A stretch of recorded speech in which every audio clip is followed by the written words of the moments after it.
like to call this meeting of the Westland City Council to order, please. We'll begin with the Pledge of Allegiance, tonight led by Councilman Jim Hart.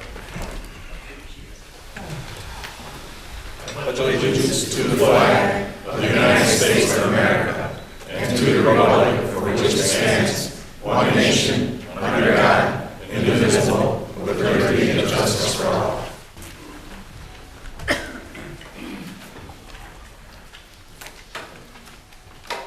Roll call, please. Councilwoman Green. Present. Councilman Hammonds. Councilman Hart. Here. Councilman Herzberg. Here. Councilman Johnson is absent, excused. Councilman Londo. Here. President Godbout. Present. A quorum is present. Begin with announcements and presentations. Mayor?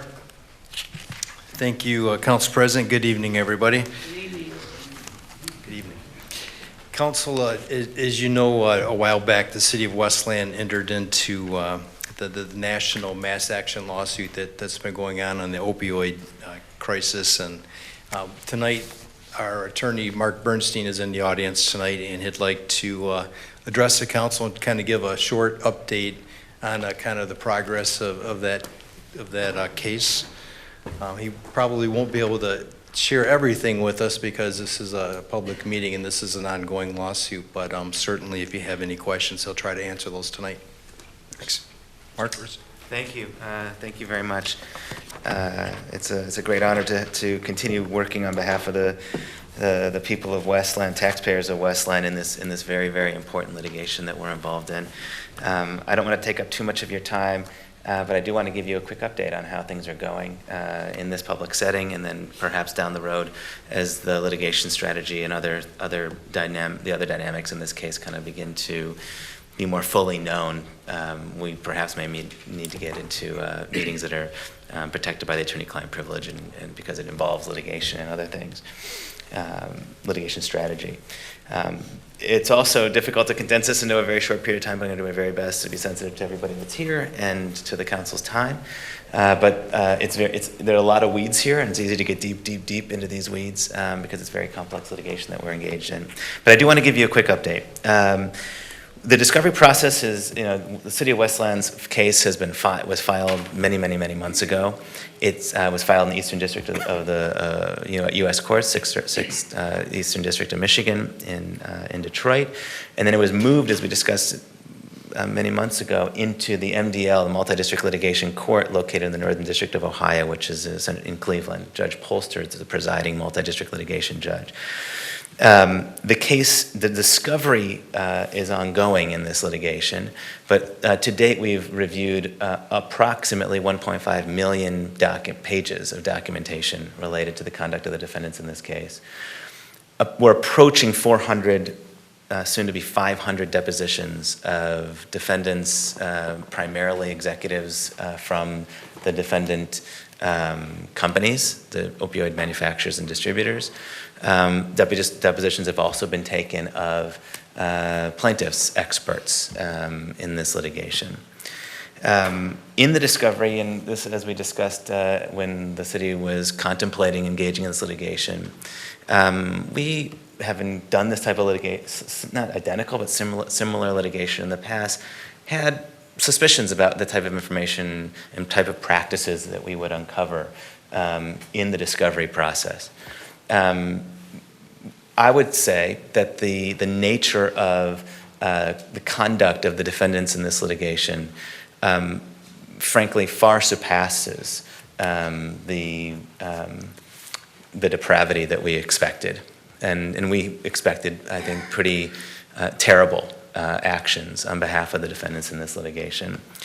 I want to call your attention to two, just as a sample, two types of activities that have we become aware of as part of the discovery process. One involves Purdue, which has emerged really as the biggest villain in this litigation. Purdue was a manufacturer of OxyContin, privately held company owned by the Sackler family. We, by the way, have amended your complaint and all the complaints of our clients to not only include Purdue, which was an original defendant, but also members of the Sackler family individually and trusts related to them. That was done many months ago. But Purdue introduced essentially into the medical literature a notion called pseudo-addiction, which is a complete fallacy, and it was used to enable physicians to continue to prescribe medicine, this type of medicine, even when the clinical characteristics of real addiction were present. And the discovery has unveiled the path through which this notion or concept of pseudo-addiction was introduced into the medical literature and then essentially amplified into the provider community to justify the increased prescribing of opioids to people who were already addicted to them under the cover of what was called pseudo-addiction. The second art would be what I would describe as the sales practices of a company called Insys. You may have Insys recently paid $250 million fine, and 5 executives of the company, including the CEO, are now in prison. Insys also declared bankruptcy about roughly a month ago. But Insys is a company that made a product called Subsys. It was a spray that was approximately 100 times more powerful than heroin. And it was given primarily, was supposed to have been prescribed primarily for cancer-related pain. But of course, it was diverted and used for many, many other types of pain and many other types of circumstances. This is a product. So Insys's conduct in this litigation, this came out through the discovery process. There are huge, thorough databases that are maintained about the prescription activity related to various controlled substances. And the purpose of this type of database is to permit companies and the manufacturers and distributors, but also the government, but in this case companies, to really track where are the pill mills, where are the bad doctors, and how do we limit their activities related to this drug.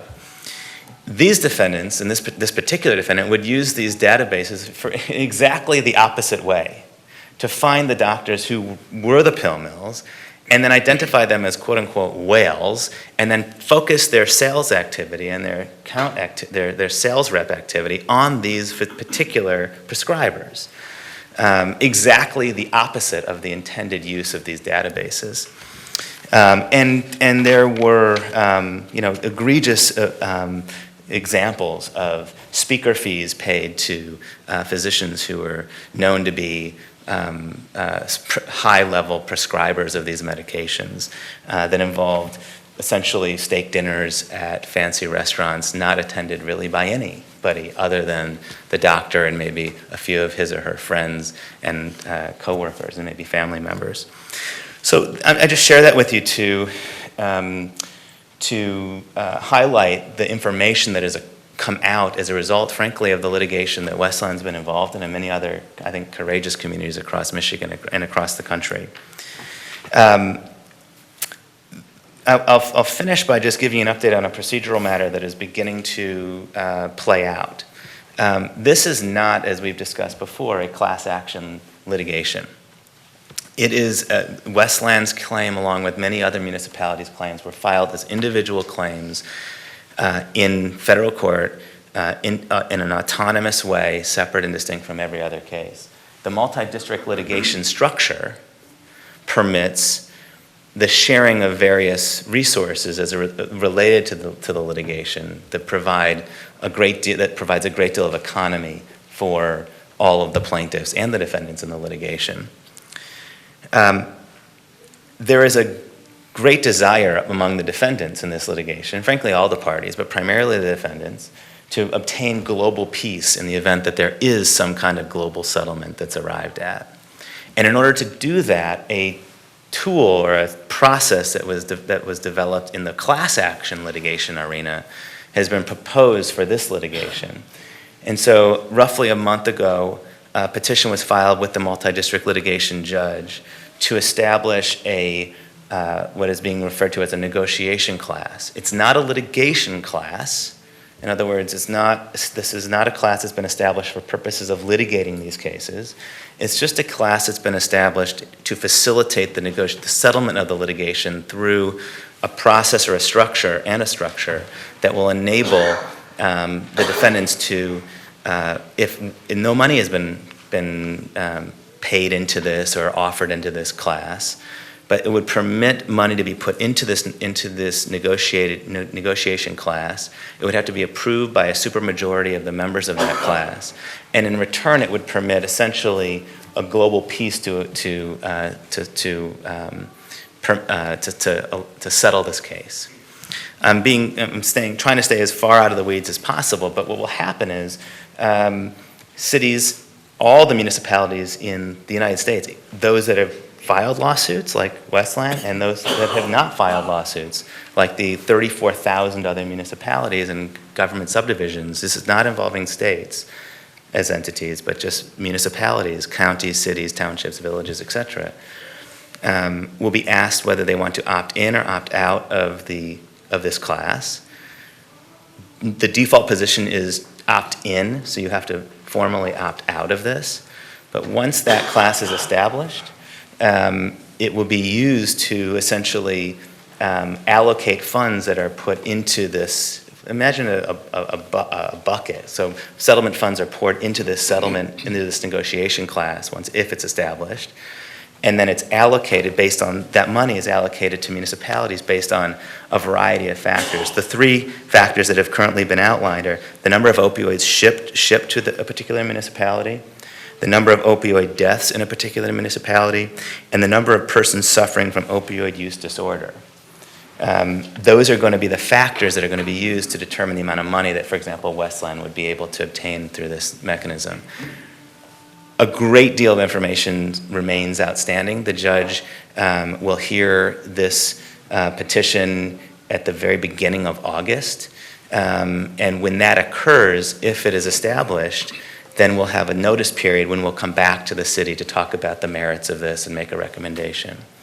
So very long story short, we're hard at work on this case. There's a great deal of activity on this that involves the city of Westland and other municipalities that are moving forward. But I can say that this litigation has already been impactful, and I'm very, very grateful to the city for permitting my team to advance our shared common interests. So, and I'm always available if you have any questions or issues that you'd like to discuss, now or any other time. But thank you for the opportunity to update. Thanks. Is there any questions from council at this point? Okay, thank you, Mr. Thank you. Appreciate it. We'll move on to citizens' questions or input on the agenda. Citizens will be recognized before the business of the meeting commences to address the council pertaining to items that are specifically on the business agenda. Citizens are asked to limit their questions or input to 3 minutes. Is there anyone on my left? Anyone on my right? Yes, ma'am. On the agenda? On the agenda? Okay. We have another section at the end of the meeting for citizens' comments. Yes. Under new business number 1, I just was wondering, I'm assuming there's going to be a discussion on that. That's the only thing I was going to ask about. Is there anyone on my left? Anyone on my right? Yes.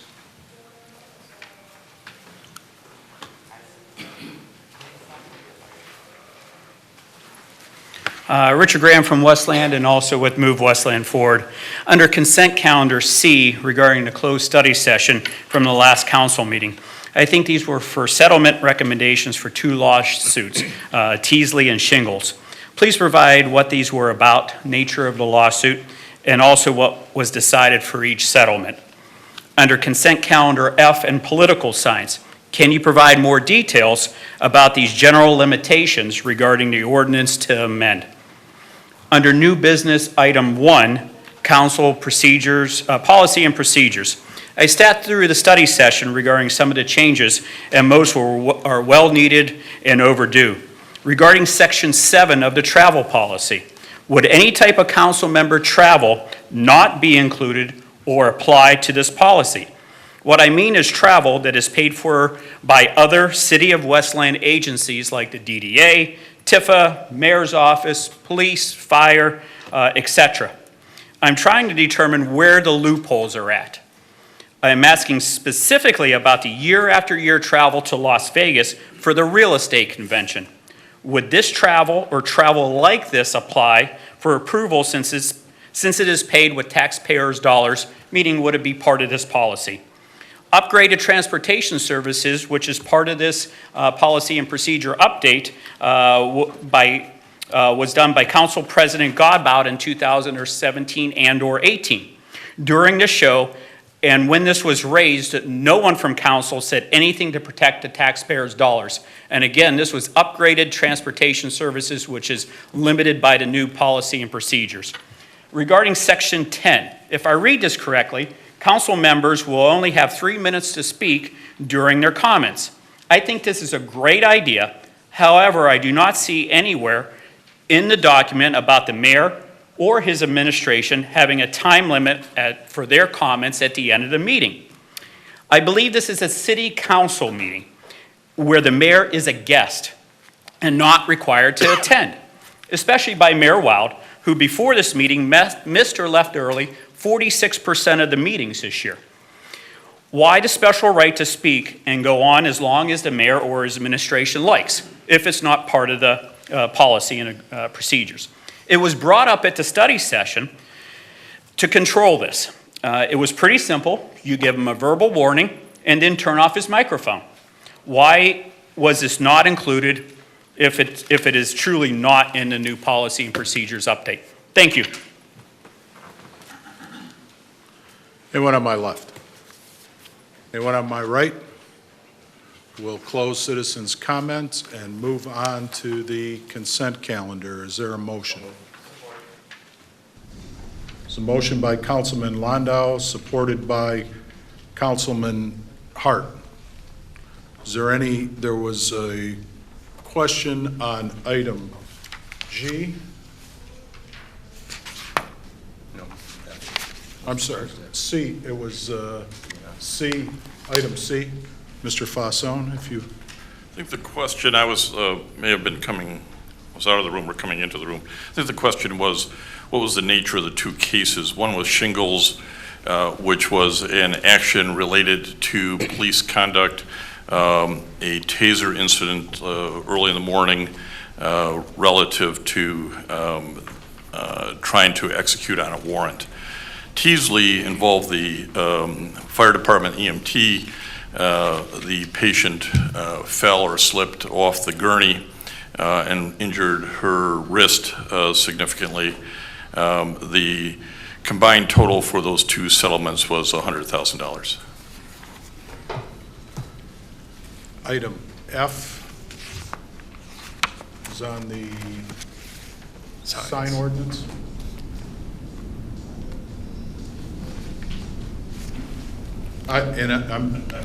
I'm sorry, I didn't hear that one if it occurred while I was out of the room. He was looking for more details on, and I guess I can address based off of the study session that council had on it previously. And it basically sets time limits for political signs going up to 60 days prior to an election, and they have to be down within 5 days following an election. So there was lots of talk and complaints in past elections over the length of time political signs were out all over the city for 6 months prior to an election. So this tries to remedy that, limiting it to 60 days prior to the election and a time frame that they need to be taken down. Is there any discussion from the council? Any discussion? Councilwoman Green? Yes, I have a question on item E, the approval to acquire several foreclosed, abandoned, and vacant properties. The city to acquire these properties. My question is, what name will be on the deed if the city is to purchase these, we have several nonprofits currently existing in the city. So will the deed of these homes that we purchase, will it list the city of Westland as the owner, or will it be a separate nonprofit organization that's been set up that will be listed on the deed as the owner? Joanne? Yes, thank you through the council president. The deed will be from Wayne County to the city of Westland. And the city of Westland will be the only name on the deed that is received from the county. Okay, my second follow-up question is who will be, what entity will be managing?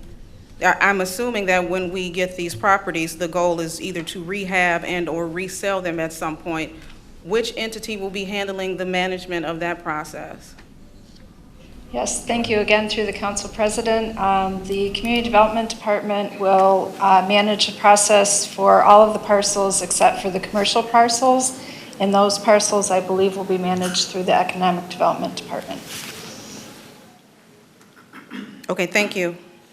Is there any other discussion from the council? Any discussion? Any dissent? Any dissent? Hearing no dissent, motion carries unanimously. Council has approved the following consent calendar items. Approval of minutes of regular meeting held July 1, 2019. Approval of minutes of study session held July 1, 2019 at 6:00 p.m. Approval of minutes of closed study session held July 1, 2019.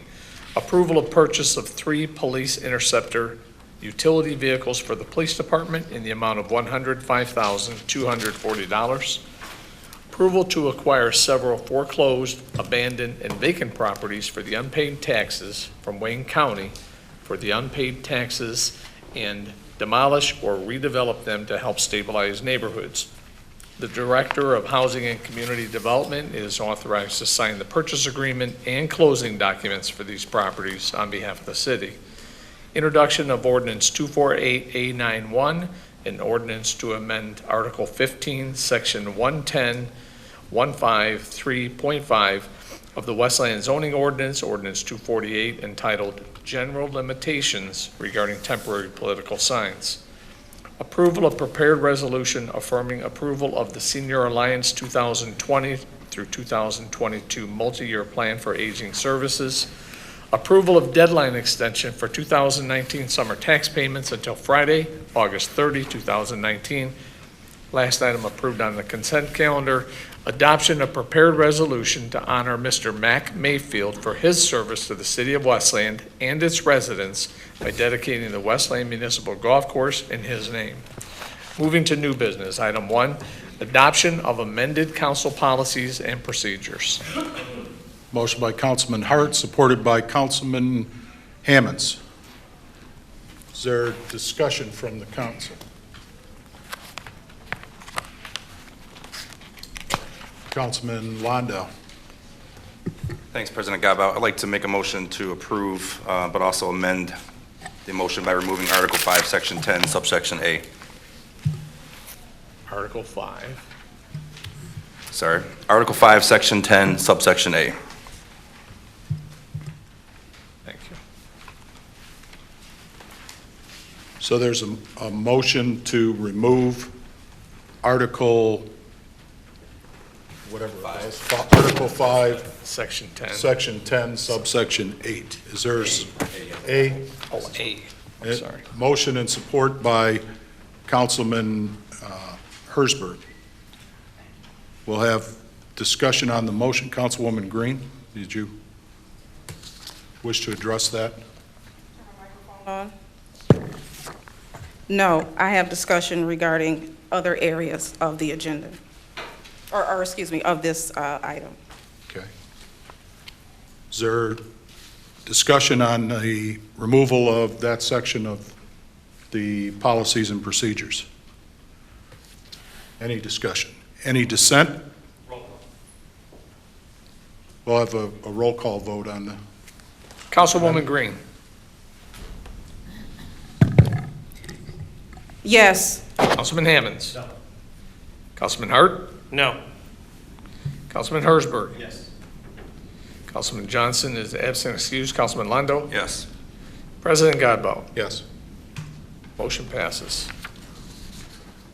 We'll go back to the main motion on the policies and procedures. Councilwoman Green. Thank you. For the sake of public information and to just, at the sake of transparency, I am going to read an email that I sent to the City Council on July 10th, which was last week, Wednesday, at 3:56 p.m., relative to some of these items that they had, 3 council members got together and are now recommending, some of which I found out actually are illegal, some are biased, and I have informed them that I will not be following these particular items after speaking with my attorney. So the email, again, for the sake of transparency and also to put it on the record here at the City Council meeting. City Council, I'm sending you this email to advise you that after seeking legal counsel, I am not in agreement with and ask for reconsideration of the following proposed changes to the Westland City Council Policy and Procedure Manual that was discussed at the July 1st study session. Page 14, Section 10B.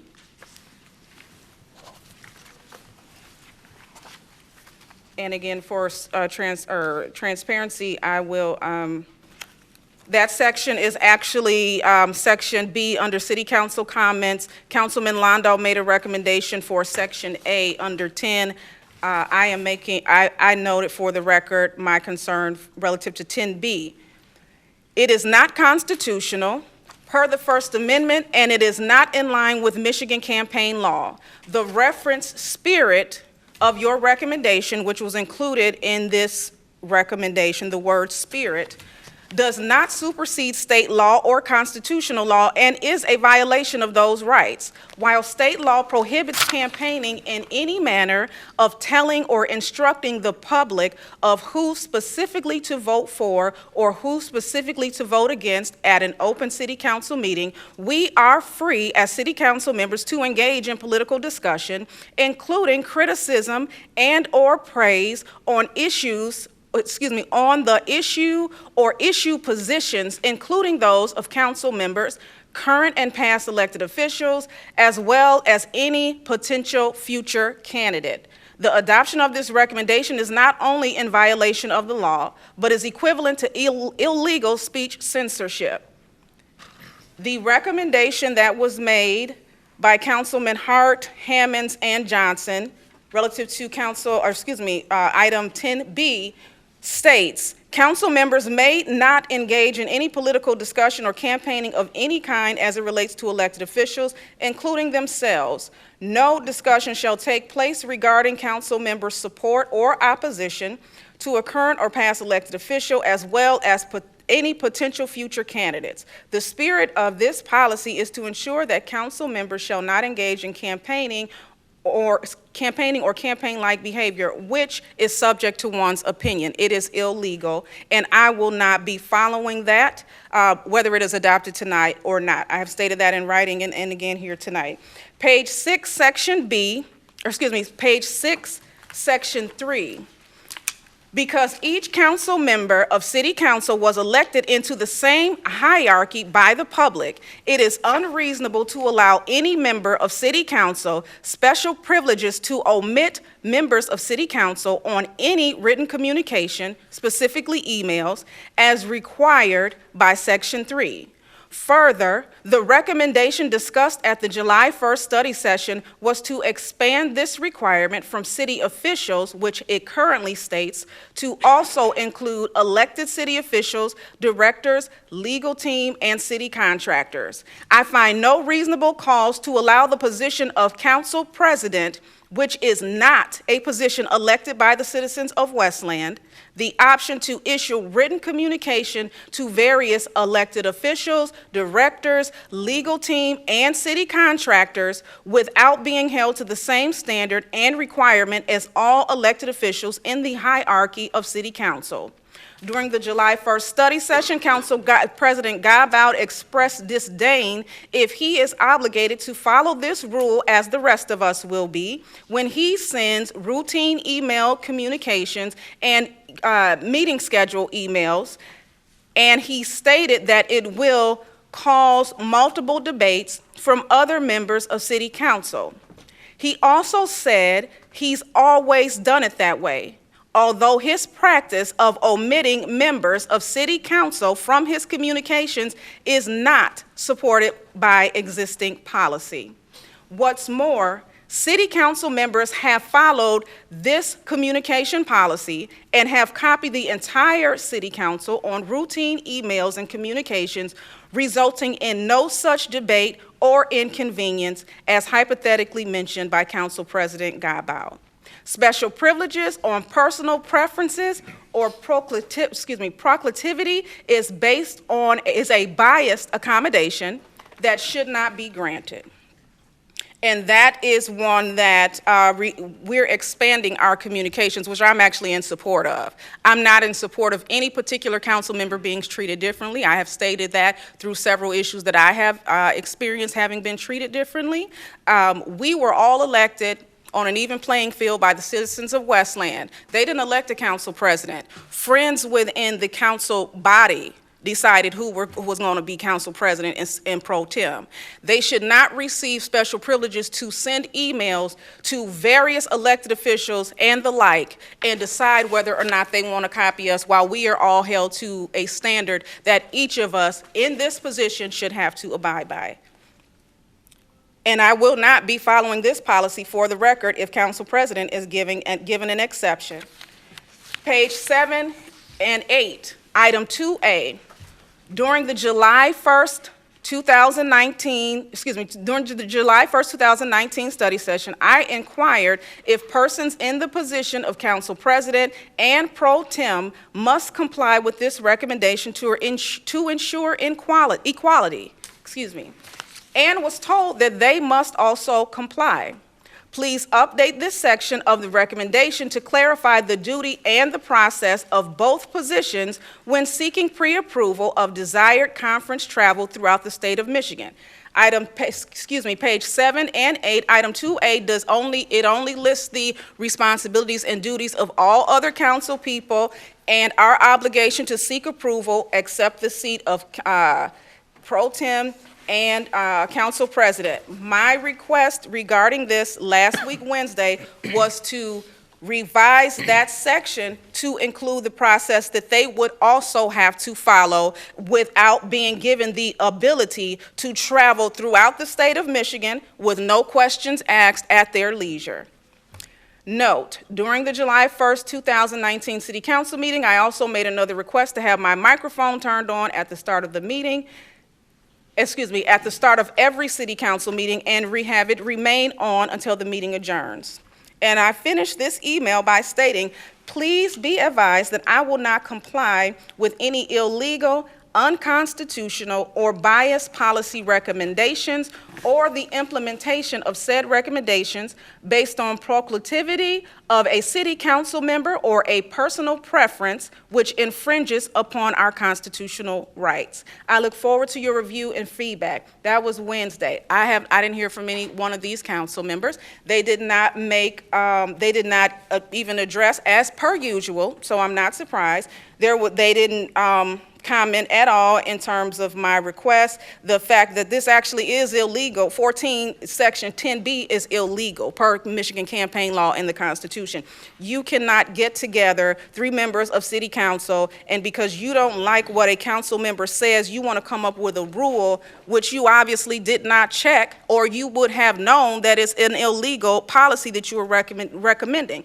And even with having ample time to research that prior to tonight's meeting, they are recommending that to be included in the change, as well as giving President Campbell and whoever sits in that seat as president and pro tem will have special privileges that the rest of council do not have, and it is not. They should not be able to choose when to maintain transparency within City Council. And so I will not abide by these items as I have stated in writing and now here at City Council. And per my lawyer and the Department of Civil Rights, I am protected and I do not have to abide by it, and I will not. Thank you. Councilman Hart. Thank you, Council President. Through the chair to our city attorney, Jim Fosstone, with regards to 10B, with regards to campaigning from the dais, I believe any city council member can act on their own will, go down to the podium and speak and say whatever they want on their First Amendment right. The intent was, of course, to prevent us as council members in the act of performing their duties as a city council member from campaigning, i.e. from this dais, from the chair. That's where that was called out. I believe any council member, if I'm right, can go down to the podium and say whatever they want as their own free right in their First Amendment. Is that correct? That's correct, through the chair. Every council person has the right to step down to the podium and express their individual opinion and campaign from there, should they so choose. This really arises out of a position that the Bureau of Elections at the Michigan Department of State took back in 2016 as a result of a complaint filed by a resident in the summer of 2015 relative to two sitting city council members who did some endorsement in front of the primary election, and then the complaint was filed. They had to answer, the city had to answer. The Department of State wrote back, quote, the Michigan Campaign Finance Act prohibits a public body or an individual acting on its behalf from using or authorizing the use of equipment, supplies, personnel, funds, or other public resources to make a contribution or expenditure. MCL 169.257 sub 1. The words contribution and expenditure are terms of art that are generally defined to include a payment or transfer of anything of ascertainable monetary value made for the purpose of influencing or made in assistance of the nomination or election of a candidate. Cite some more MCL provisions, MCL 169.204 sub 1. A person who knowingly violates this provision may be charged with a misdemeanor offense, MCL 169.257 sub 4. The elections group then reviewed the facts of the individual statements made by the city council members and ultimately concluded that they had said they were not acting on behalf of the public body, but speaking for themselves as a private citizen. So as written, I think the spirit is trying to comply with the instruction received back in 2016 from the state, although I do agree with the councilwoman's position that this could be clearer, that every council person continues to have their individual right to speak in that regards. Thank you. Just some personal discussion, then Article 6, Section 3, I believe is when Councilwoman Green brought that up regarding the council president's communications that are routine. I think the only thing that we called out is any discussions that happens from the council president to the city clerk and the council secretary. That's the way that was written, and it was only for the purposes of putting together the meeting. So the directors had to be there if somebody had to coordinating the meeting and putting things together. I personally don't care if I get copied on all of it, but some people don't want to get copied on all of that routine information back and forth. So I think that's what was trying to be accomplished there. And with regard to the travel policy, I have to look again. I'm pretty sure it doesn't call out or differentiate between council president, council pro tem, or a council member in the entire travel policy. It just says city council member. So since there is only one term, city council member through that entire section, through that entire travel policy, that means the travel policy is inclusive to all members of the city council, regardless of what office that they may be held in and elected by the council. So the travel policy applies to everybody, and it says that right there, and that's the way I read that and interpret it. Thank you.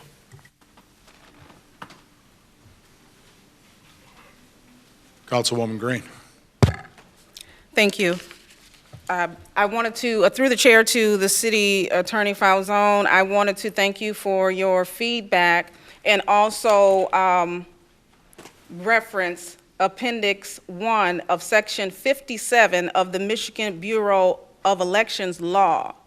It states under items that are not prohibited or actions that are not prohibited. It says the expression of views by an elected or appointed public official who has policy-making responsibilities. There is no authority within this body or hierarchy of city council members to tell somebody to get up and walk down to that pole because they want them to. You don't have the right to do that. You also do not have the right to say what you believe the spirit of your recommendation is if it does not align with law.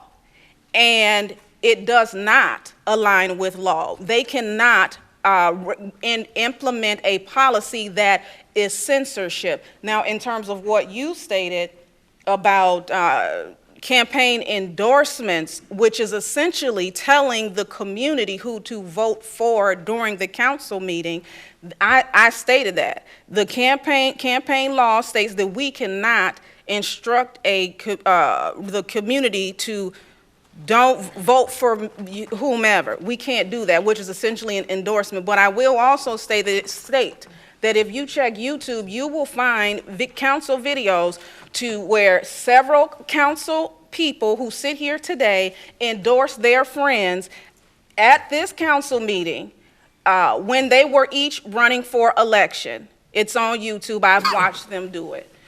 So in terms of what was going on before I got on council, the law was not being followed. But what I will not allow is council members who don't appreciate the input from various members get together and try and implement a policy to censor and silence us according to their preference. So it is essentially illegal. It is not according to campaign law. It's not according to the Constitution, regardless of the spirit. I, for one, will never be walking down to that podium unless I'm a guest in one of these meetings. I will state my opinion on this DS as I have been elected to do, and I will continue to follow and abide by the law when doing so. As it relates to the what Councilman Hart stated about page 6, section 3. It's interesting that tonight the discussion is going back to it only being relative to the clerk and the council secretary. That's what you wrote. But during the council study session on July 1st, Council President Gabout asked for a clear allowance for everybody that we were expanding it to, elected city officials, directors, legal team, and city contractors. And I asked, you being one, and I'm sure you remember because this is your policy, that's what you wrote, and then he wanted it expanded to give him carte blanche to not copy us on any communications. And when you mentioned that this is just people don't like being copied, this entire policy, again, for the sake of transparency, is being changed and implemented because, in my opinion, the council president who has been on city council for 19 years has more education and experience than any of us. He is what one would consider the matriarch of the existing members. He has been willfully violating this policy for years. And it was not until I became aware that he is sending emails to elected officials that this came to light. And this was after he falsely accused me of not following this exact policy. And lo and behold, he who has more than enough knowledge to know what it states was willfully violating it. And then 3 council members get together and you want to extend an additional privilege while I know I have been including you guys on all of my emails, and there's never been a misunderstanding in terms of who it is regarding. We never have gotten into a back and forth. It is one of the emails that you either read or delete. There is absolutely no inconvenience. And again, we were all elected. The city elected 7 city council members. No one should be given an allowance based on a personal preference, and there has been no reasonable explanation that has been provided other than the fact that he doesn't want to do it, that should allow him this privilege. And if he does not submit to this exact same process as the rest of us in the exact same position, I'm not submitting to it, because you have then established another policy which is biased, and I will not submit to that. So, to clarify, what you just stated was a half-truth, but I appreciate the opportunity to give the community exactly the detail that was expressed during that study session. And again, I'm in favor of it if it's not illegal, biased, or based unconstitutional, or based on a personal preference. I'm all for following the rules. Thank you. Councilman Hart. Thank you. This will be my second and final comment on the issue. Just heard a lot of things there. I think a lot of circles were made. It says very clear, giving you what you want. A council member's communications directed to council member, directed to elected officials, directors, city vendors, and contractors, as it pertains to city business, shall be made electronically and copied to the entire city council. There's the transparency, very clear, that's what you asked for. There's the exception right here. It does not extend to everybody else. It says very clearly, this does not apply to routine emails and communications from the council president to the clerk and council secretary regarding routine decisions as it pertains to the scheduling of meetings and coordinating attendance of directors as required, period.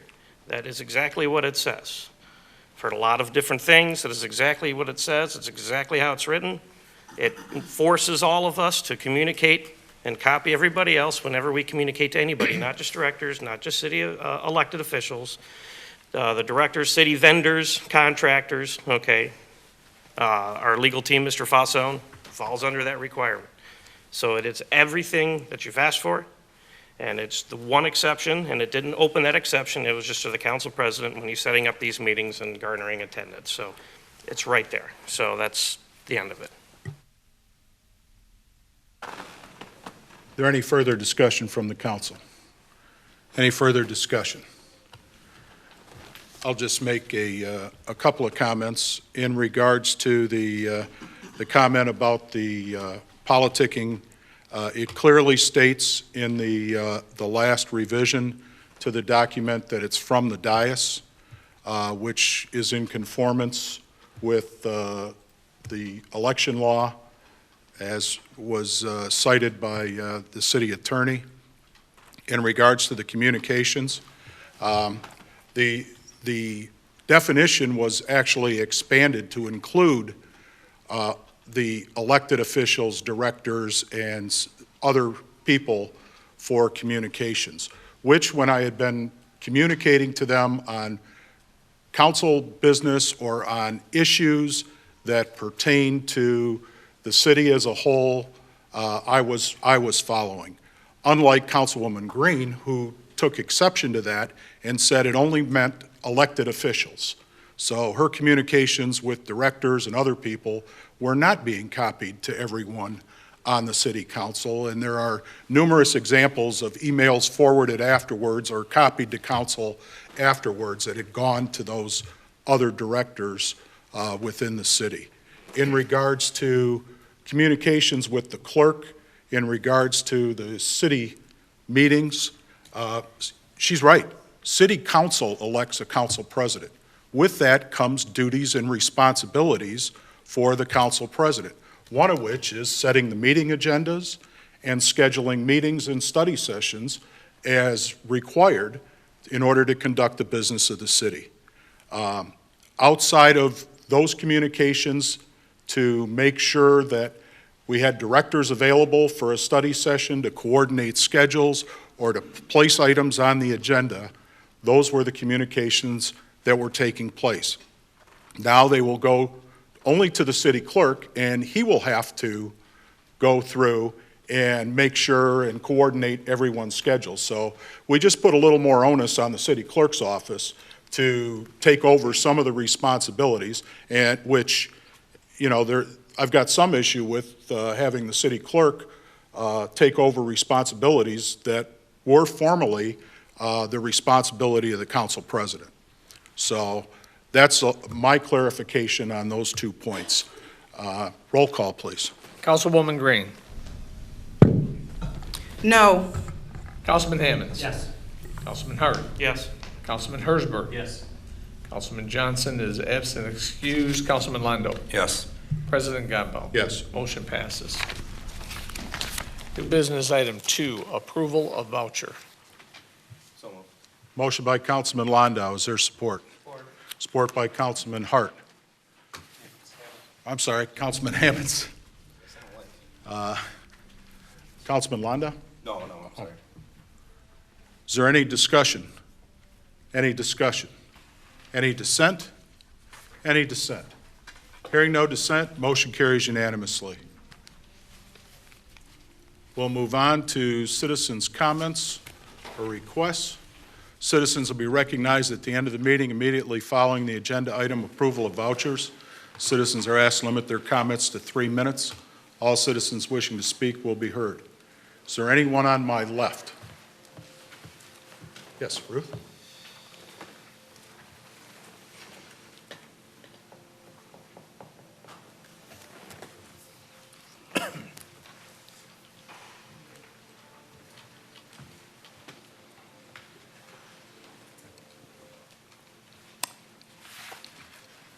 Good evening, everyone. Ruth Dale, Westland. All of the council and the mayor have received pages 3 through 7 about the goals and objectives, and it's from a booklet, City of Westland Historic Preservation Plan from August 2000. And I chose those because a lot of the things under goals, objectives still apply. One, if you can, get a copy of it, in fact, because over half of it, at the back of it, shows photographs of the structures. Somebody's shaking their head. Do you still have the copy? I think so, yes. Good. And it gives the history of each of the buildings, and that includes the ones at Historical Park and off-site buildings like the historic Nankin Mills on Ann Arbor Trail, Farmington area. This was put together, research and whatever, by Mrs., I think, Julie Thompson, and she stressed to restore, to maintain security of structures, increase community participation, and develop the museum property. Under security, what still applies is she suggested fencing around the entire property, and that would be for safety and security, and to put signage indicating that it's the site of City of Westland. Immediate attention, she said, this still applies, be given to clearing the brush, the debris, and the litter from the wooded portion of the site. It would be great to get that litter cleared out of there. It's really bad. Under maintenance, she lists back then, 2000, current funding for historical commission is inadequate to maintain the number of buildings. And as all of you know, I agree with that today. And I was at the budget study session. And anyway, I know money, we're short on money and whatever, but currently at the historical park, we have 2 toilets not working. In the Collins House, which houses archives and some showcases, this bathroom is ADA compliance. The other is in the row house, which houses Eloise Museum. There's no water in that building, and thus you can't have a flush toilet. And the toilet, you need water there for the toilet and so that whoever's doing cleaning in that building should not have to haul it from one building to there. And anyway, if you get a chance, borrow Jim's and make a copy. I don't know. Richard may have one, I bet. But thank you, Council. Thank you. Thanks, Ruth. Anyone on my right? Yes, ma'am.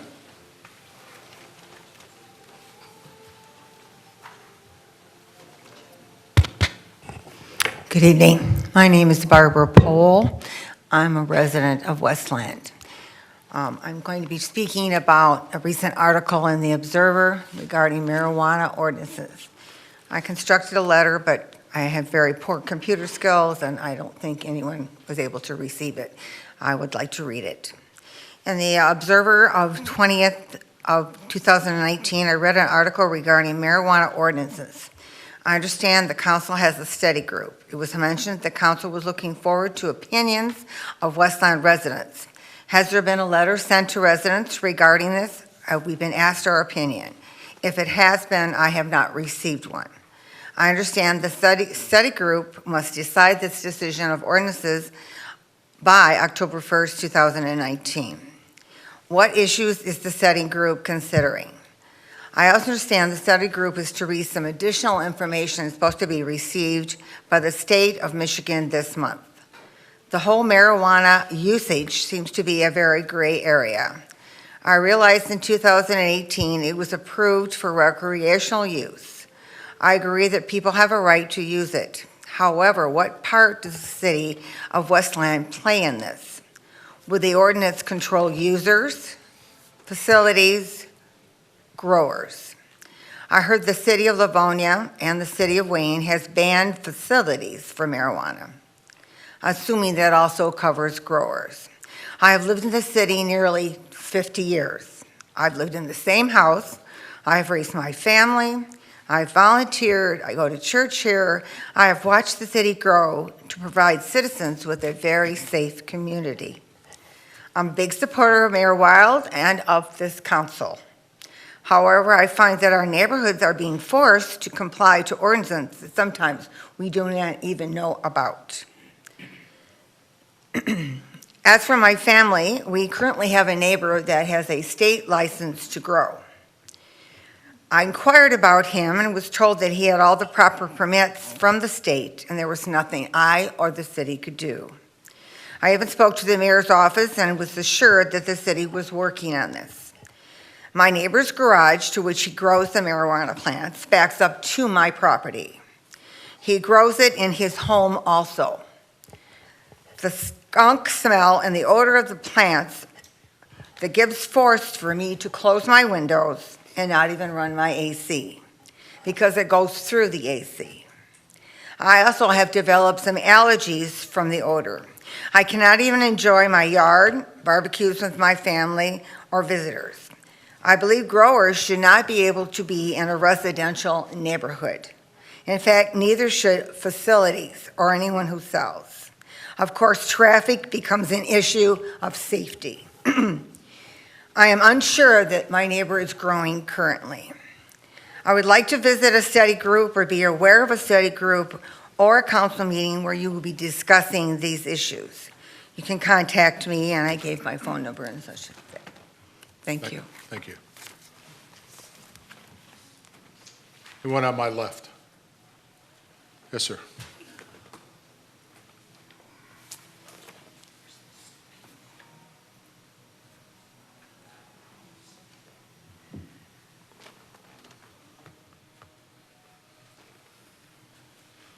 Good evening, everybody.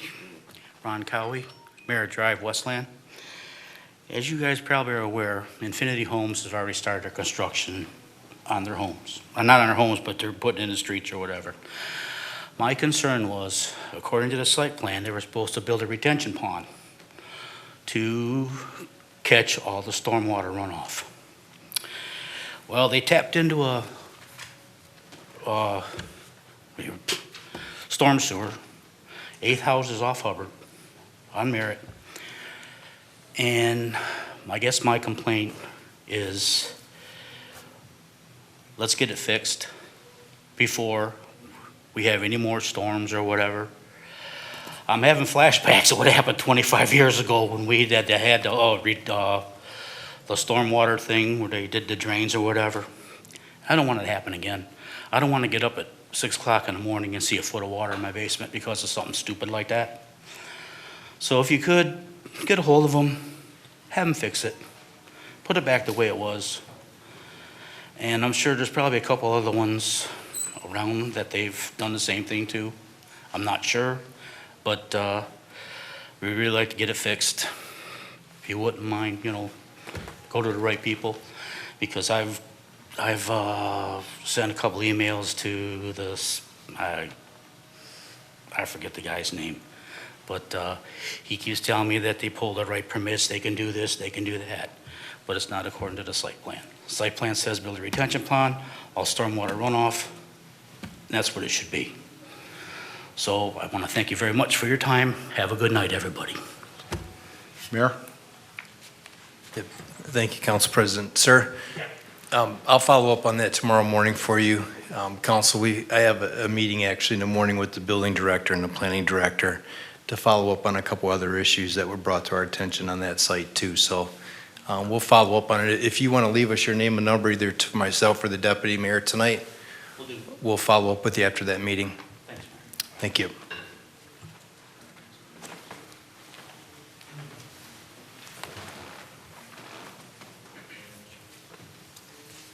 Anyone on my right?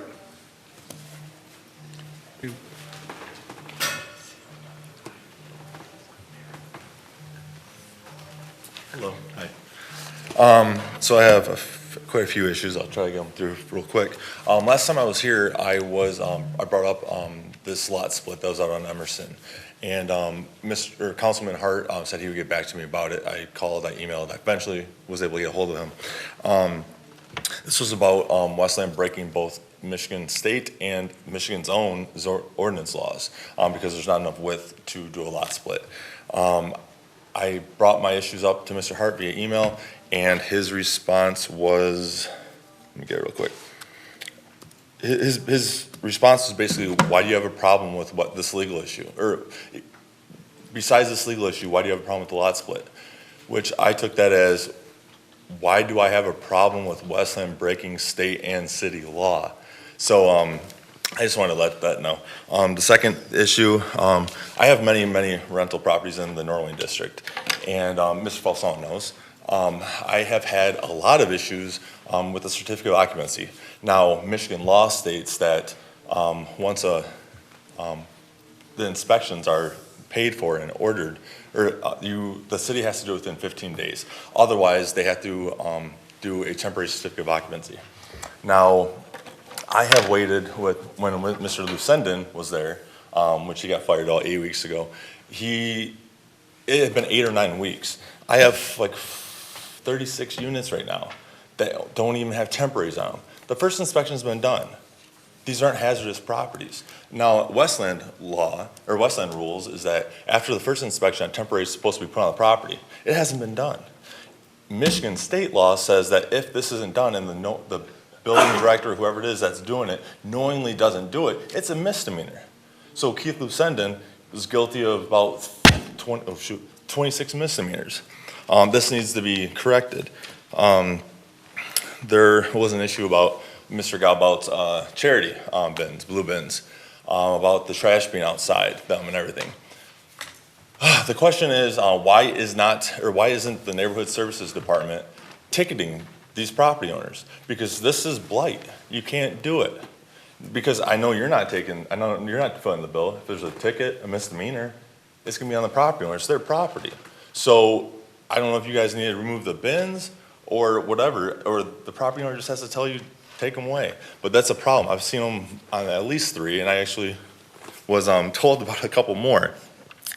FOIA coordinator. I have submitted FOIA about something before.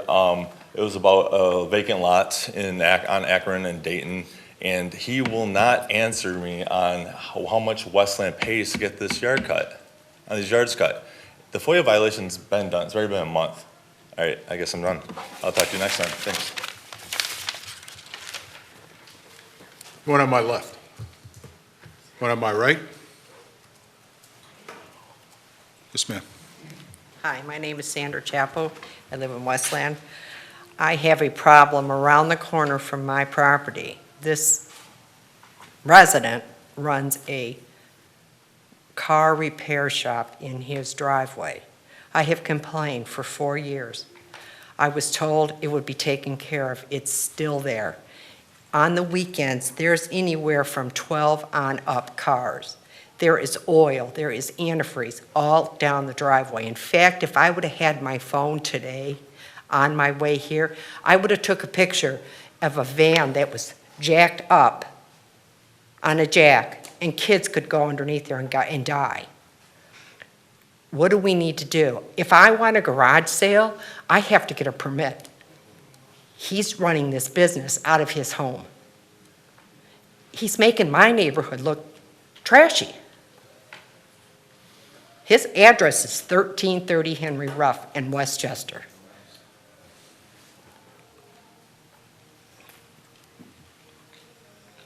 It's just a disgrace. And I know none of you guys would like it. I don't like it. And also, are we ever going to bring back recycle? I loved it. My son loves it. I had 2 recycle bins for 2 people and 1 trash can bag for the whole week. And now I'm just mixing it again. It just doesn't make sense. We need to think about the green. And that's my complaint. Thanks. Thank you. One on my left. Yes. Tim Gilbert, resident here in the city of Westland. Just a reminder, this Thursday is the kid event at the farmer's market, so please stop by there. It starts at 3 o'clock till 7. Thank you.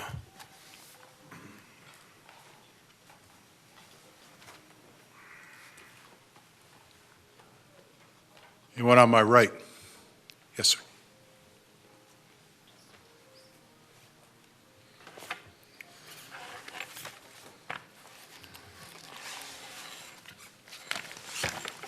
Chester Cassidy from Westland.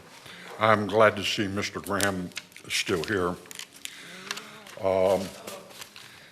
After the last city council meeting, one of his minions took after me because I dared to correct him about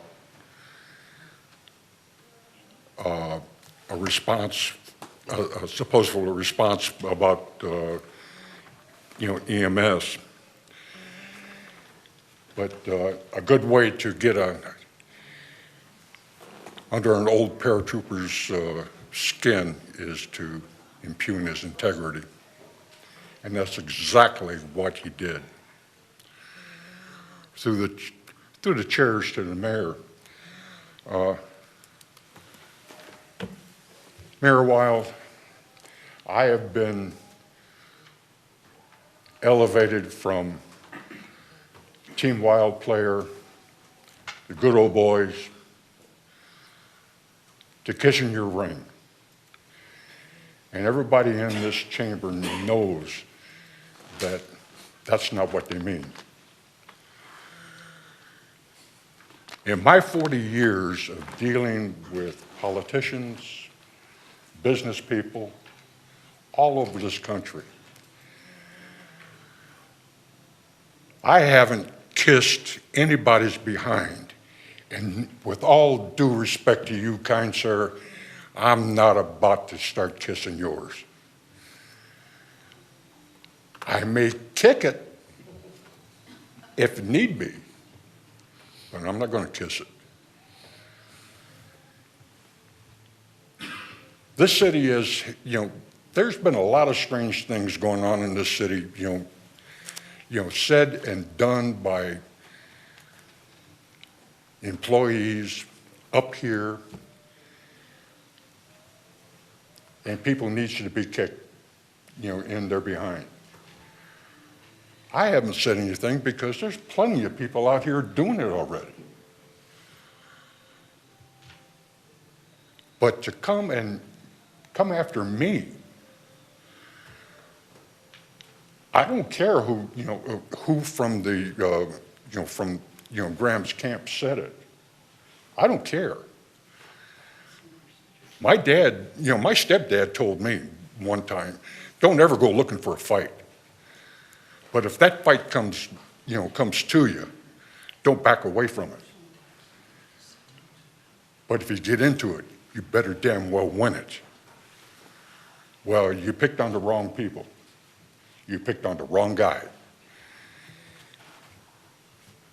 I'm not a politician, but I tell you what, I know how to play the political game. And Mr. Graham, you and your people picked on the wrong guy.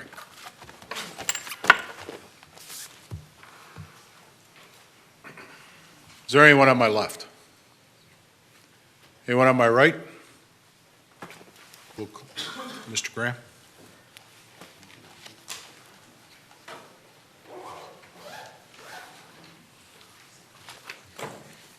Richard Graham from Westland, also with Move Westland Forward. It's a shame, Council President Godbout, according to your policy and procedures that you're supposed to be in charge of, it clearly states personal attacks members of the public will not be tolerated. I would have considered that a personal attack when you're using my family name in that type of tone. But again, I guess standards for certain people are different than other people.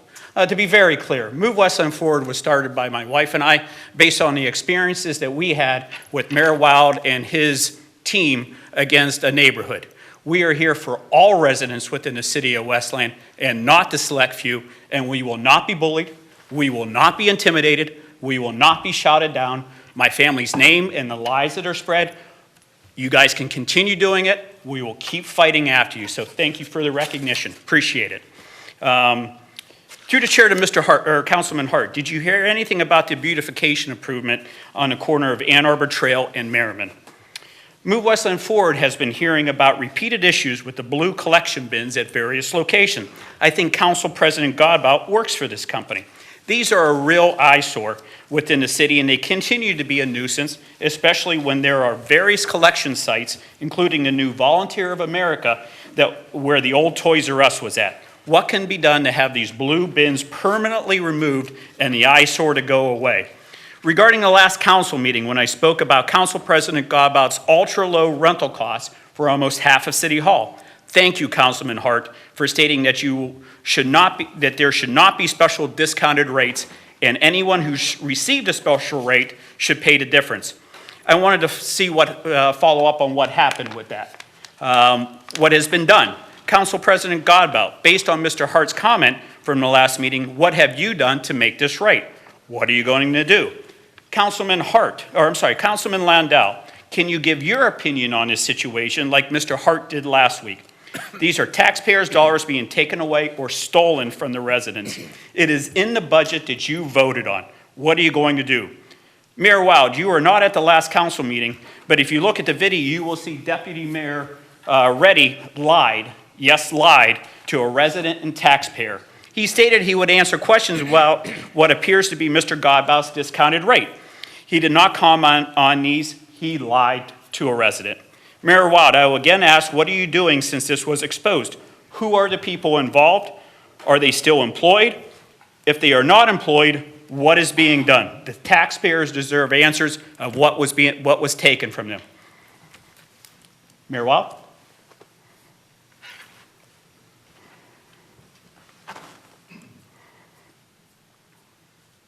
Mayor? The chair. To Mr. Graham. Let me just say this. I appreciate the fact that the city council, since we've opened up City Hall, since we've renovated the farmer's market, that each year in the budget we put revenues for building rentals in the budget. And it's a forecasted number. I appreciate our city council members trying to utilize the city buildings, their residents too, so that they can use the facilities. I appreciate, as we were trying to roll out these new facilities, that they would try to help us reach those forecasted revenue numbers. I can tell you, regardless of what you've been saying, is that there is no crisis at City Hall with people abusing facilities, getting to use things for discounted rates. Mr. Godbout, for the event that you talked about, used the building. He actually paid more than Councilwoman Green paid for the building when she used it. So at the end of the day, I would encourage all the council people that if you're adjusting your policies, if you want to add a policy that as council people, if we use the city's facilities, then we're going to pay X, just pick the rate that you're going to pay. It's not fair that our city employees that work in City Hall have to try to figure out what to pay people. So, but I can tell you that our staff here tries to accommodate as many people as we can. And at the end of the day, there is no taxpayer dollars being taken away from the residents. That is an unfair characterization. Like I said, every year we put forecasted numbers in the budget for revenue because we have no idea how many people are going to rent pavilions, how many people are going to rent facilities. We kind of base that on what the usage was the year before. What we have to remember, though, is that there's a business side to that. If we just have strictly a price for every single thing that we do, it doesn't give our staff that oversees that. And just so you know, it's not the mayor's office that rents out the city buildings, it's the Parks and Rec Department. But at the end of the day, a lot of times the buildings are sitting empty. So we're trying to generate as much revenue as we can for the city, so as we accommodate people, and while the discussion has been around one person's rental of the building, we sit down with people, and a lot of times when they're going to have a party here, and if you go by City Hall on the weekends, the building gets used quite a bit for birthday parties, for wedding receptions, for a lot of different events. If there's only going to be one event that night, I can tell you that our staff accommodates people with maybe letting them use a little bit extra space, or we try to work with them. At the end of the day, we're trying to take care of as many people as we can.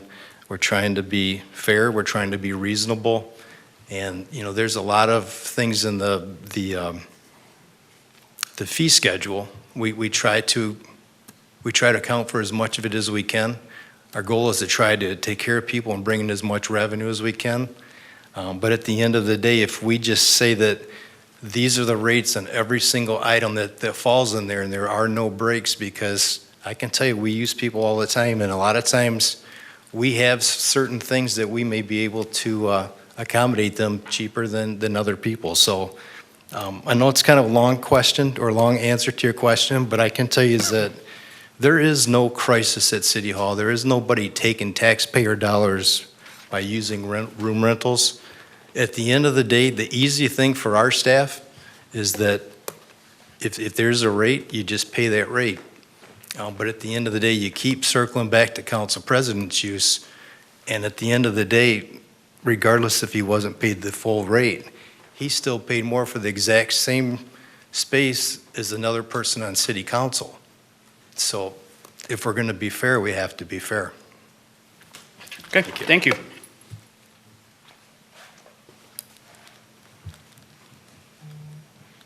Anyone on my left?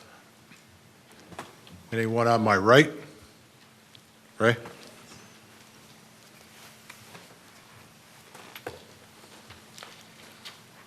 Wanted to say hello, everyone, and anyway, I just want to give a couple positive things. I'm going to other city council meetings, and I wanted to see how they do theirs. I was at Dearborn Heights and did not talk there. I sat and I observed. They did not want this thing in their neighborhood, and I was really happy to hear the citizens talk. And the citizens did let city council have it. They said was, we voted for you people, you expected to work with them and listen to them. And people had a chance to talk for about 2 minutes in the hearing. I was really impressed with it.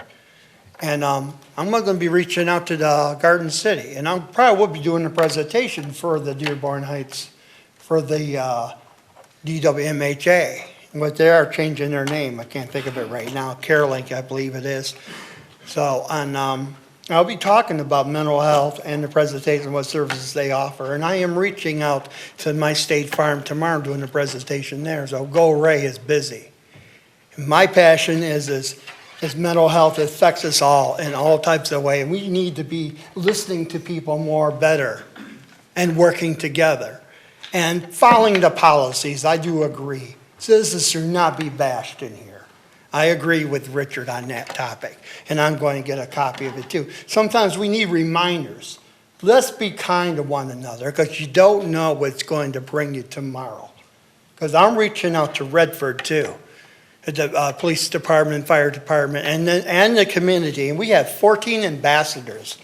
And I'm on the work group of that group, and we put it together. And I am proud to say that they're out there getting the word out. And people are being more receptive about mental health, because mental health is a lot of times we shove it underneath the rug.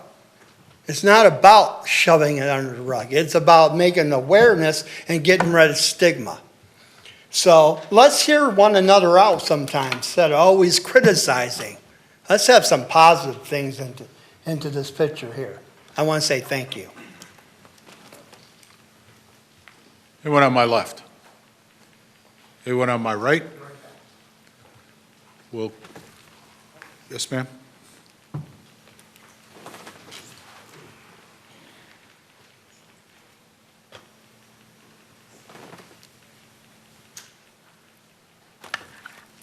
My name is Lori Galais, and I live in Farmington. But my granddaughter, 23 years old, on June 20th, signed a purchase agreement for her first home. It's a 2-bedroom home on Inkster Road, north of Warren, with 60-amp electrical service. Chapter 22, Article 11, Division 3, Section 22-402 of the Westland Code of Ordinance requires clearly and without reference as to square footage, new construction, or existing buildings, that no person shall occupy any dwelling or dwelling unit which does not comply with the following requirements. Item 1 is that every 1-bedroom dwelling unit shall be supplied with a minimum 60-ampere electrical service, and every dwelling unit containing more than 1 bedroom shall be supplied with a minimum 100-ampere electrical service panel. The City of Westland also requires the seller to purchase a home sale or transfer certification inspection, to have a city inspector inspect all structural, electrical, mechanical, and plumbing for code compliance. No occupancy is permitted until all requirements have been met. Roof letter, furnace, boiler certificate, final inspection is granted. The seller initially claimed that he was exempt from the home sale inspection requirement because he has a valid rental certificate of occupancy. Under pressure from me, the seller eventually did purchase an application for home sale and transfer on Wednesday, July 10th, that was last Wednesday, as per Ralph Welton, a building department official. It isn't clear that an actual inspection of the property occurred, but on the following day, Thursday, July 11th, the application was greenlit by the building department, 60-amp service notwithstanding, and a certificate of approval for occupancy for sale of the property is now in process, also per Ralph. Nonetheless, the home's 60-amp electrical service is not to ordinance or code, and any certificate approval for occupancy issued in spite of this will not be a valid certificate. So my question to the City Council is this: what Westland process is available to me to challenge prior to closing target date sometime next week a certificate of approval issued in violation of a Westland city ordinance that incorporates state, federal, global construction standards? It's an expensive and health-related safety violation that the seller is not only by Westland ordinance and code responsible to repair, but is bound by his signature on the purchase agreement to do so. Now, I have collected all of the references I can find in the ordinance and construction codes. None infer that Westland ordinance is enforced at inspector discretion. I did find, however, a probable explanation for how this is slipping by and may continue to slip by. The seller's agent on July 9th spoke with the city inspection director regarding the 60 amp service. He says 100 amp service is not required unless it is a new home or unless you are doing a complete update to all of the electrical. Now, Ma'am, your time is minutes. up. If I could get you to get your information to either the mayor or the deputy mayor, and Okay. they'll get with you tomorrow probably and get with the building department to find out just what's going on with the situation. okay, thank you. The one on my left? The one on my right? We'll close citizens' comments and move on to comments from the administration. Mayor? Thank you, City Council. Thank you, residents. And as we get started, ma'am, could you also give us your name and information tonight so we can follow up with you on the resident that's doing the auto repairs there? I've got a couple more of those that we're working on, and I think we're going to be bringing some changes to council on some potential ordinances to give us a little bit more teeth on those.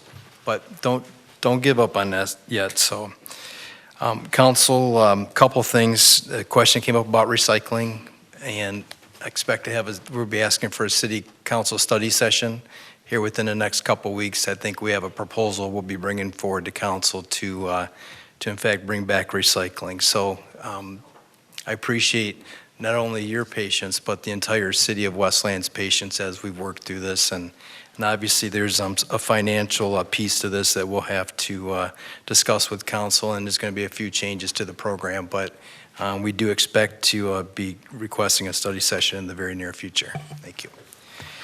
Council, thank you tonight on the consent calendar for adopting the resolution to honor Westland resident Mac Mayfield by renaming the Westland Municipal Golf Course in his name. There will be an official luncheon ceremony that is being scheduled for August 23rd. It's a Friday at 1 p.m. That'll be held at the golf course, and that'll be where we actually do the official ceremony that day. And it's open to certainly everyone on council, but it's also open to the public as well. So once again, that'll be Friday, August 23rd, 1 p.m. at the Mac Mayfield Municipal Golf Course, located in the city of Westland. So we're excited about that. Council, in your policies and procedures under Article 5, Section 10, the way that I read it, that council shall be allotted the same amount of time as the public to speak. While it does not mention the mayor, that I can tell you that I think it would only be fair that the mayor follows the same protocol there. So Got taken out. they got taken out? All right, well then it's a good thing, because I got like 15 things to go through tonight. Regardless, we will keep it short. Just a couple of things. The city of Westland, in regards to high temperatures that are expected today and actually all throughout the week, we've opened up 5 cooling centers. They're at the Westland Police Station, the Fire Station 1, Jefferson Barnes, the Westland Library, the Friendship Center, and City Hall. They're open during business hours. The one that's open the latest is the library, which is open until 9 o'clock Monday through Thursday. There's more information available on the cityofwestland.com and the city's Facebook page. Council, I think it was mentioned at the last meeting of a recent grant that was awarded to the city of Westland from SIMCOG, so I have a little more detail on that. This was a Schumann Sidewalk TAP grant, and this was awarded by SIMCOG on June 21st. The grant amount was for $208,000. There is a local match of $42,000, which will be paid out of the major roads sidewalk construction part of the budget. The total project is approximately $250,000, and this funding it's available through MDOT through budget year 2019, 2020. The anticipated construction date is going to be next summer once the school lets out. And basically what we're doing, the city, they applied for and was awarded an MDOT Transportation Alternative Grant to fund a safe pedestrian route to link key parts of the community to Hamilton Elementary School and local parks. the proposed 1,600-foot-long, 5-foot wide sidewalk project will fill in the gaps that run along the west side of Schuman Road between Glen and Palmer Road. And once the sidewalk is complete, it'll provide a continuous pedestrian facility with road crossings along Schuman Street connecting the local subdivisions to the local elementary school and parks.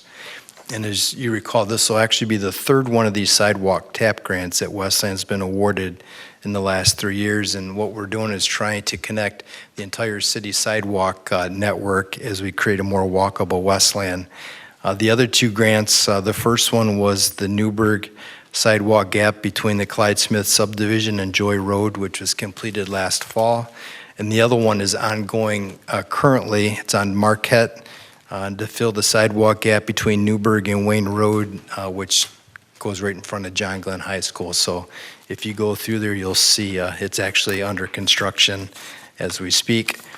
The last thing I have is just a attaboy to the police chief and the fire chief for overseeing the successful conversion of the Westland Dispatch Center, which on July 1st effectively went through to the city of Dearborn for the new regional dispatch center, and it went off flawlessly. So I know a lot of time and effort on both of your gentlemen's and your staff's behalf. So once again, thank you on a job well done.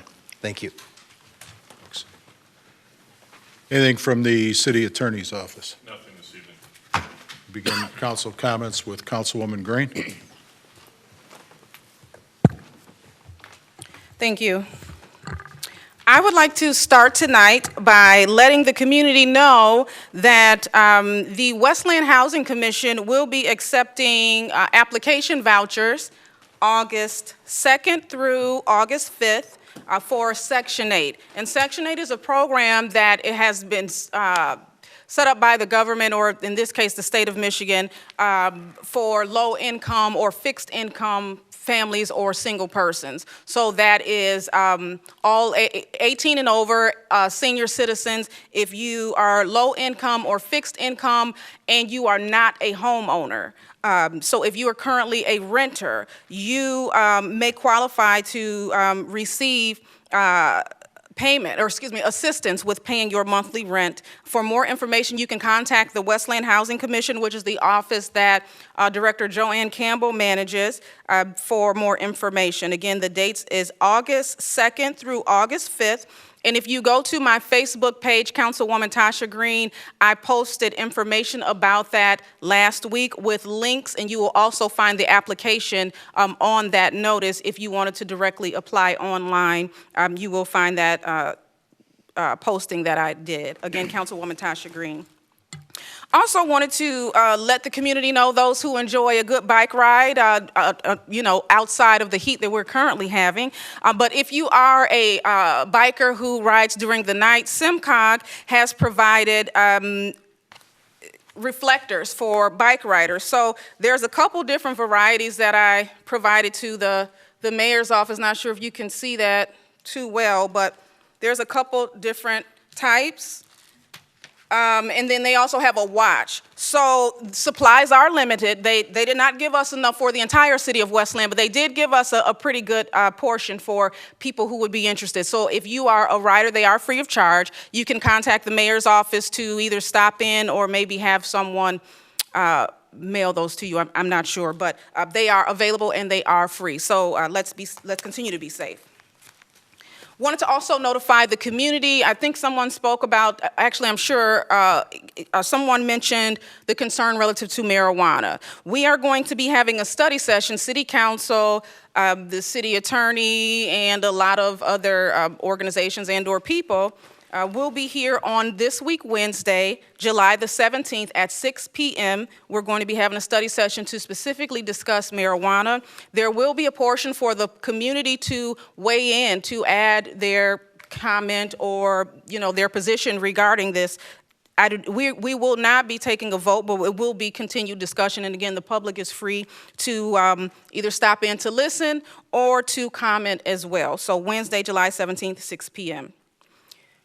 Relative to the gentleman that stated that he's been attempting to receive information via FOIA and you have not received it, I have no way to verify the validity of that, but I wanted to inform you that if it is true and you made a FOIA request in writing, federal law requires that most, not all, most information is released to the public under a Freedom of Information Act request. So you can, there are actually, there is recourse that you can take legally if you have not received that information. And legally, the time frame that you have to receive it is 10 days unless they request an extension, which is roughly about an additional 10 days. So within 20 average plus days, any citizen who makes a Freedom of Information Act request per federal law is supposed to have it. So you can follow up in whatever method you choose to do so.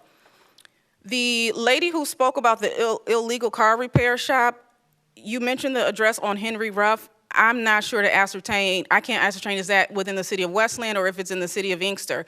If it is, okay, we have an ordinance that prohibits that. It is already documented that they cannot, now residents can repair their own vehicles at their home, so there's no restriction on that. But if it has been confirmed that they are actually running an auto repair business from their home, then that is illegal per our city ordinance. And so I want to speak to you after that. I would definitely be happy, as the mayor said, and there may be other council people. If you've been asking for assistance for 4 years, that's going to stop this year. That's an easy fix. So I'd be happy to speak with you after the meeting. I also wanted to just mention, in reference to the mayor's statement relative to President Campbell paying more than me to rent this this hall.